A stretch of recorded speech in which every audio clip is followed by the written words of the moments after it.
Hi everybody, Mischa here with the word of the day, and there it is, scrofulous. What does it mean? Well, it has two different meanings. The original meaning of scrofulous is medical. It refers to the appearance of swollen lymph nodes due to tuberculosis of the lymph node glands, and you have tumors and ulcers. It's pretty horrible. And it came into English in the early 15th century. Straight from medieval Latin, scrofulosis meant the same thing. But if you move forward 350 years to the Victorian period, aha, now we start using it metaphorically to describe things and people that are morally degenerate or contaminated or sick. And this is a moral thing. And it's not really surprising. You had really, really influential and important social critics at the time, people like Max Nordau, who argued that this kind of moral degeneracy, becoming scrofulous, was contagious, medically contagious. And so you can imagine the public policy that he proposed for these rapidly growing cities, especially considering that he thought everybody from the symbolist poets to the pre-Raphaelite painters were scrofulous and morally degenerate. So how do we use the word now? Well, if you use it in the medical sense, it's pretty easy. John had a scrofulous tumor on his neck. There you go. So let's use it metaphorically.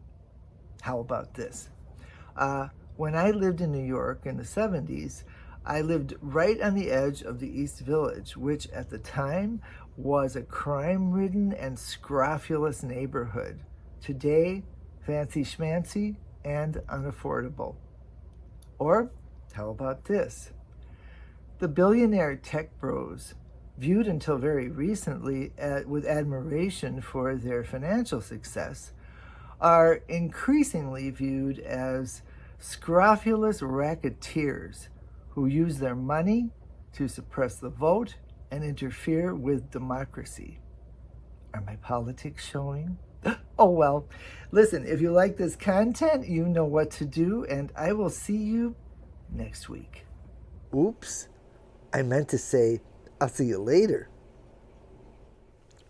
Remember, you guys, if you want to support independent booksellers, like let's say you want to buy a book like this. Speaking of scrofulous, Henry VIII has 6 wives. I like the last wife. She's the one that outlived this very scrofulous monarch. And speaking of the most scrofulous human beings on the earth, I don't want to have problems with the algorithm, so I'm just going to show you this book, okay? Say you want to buy a book like this. Go to the independent booksellers. I know, when people see this on my bookshelf, they go, uh-oh, where is she going?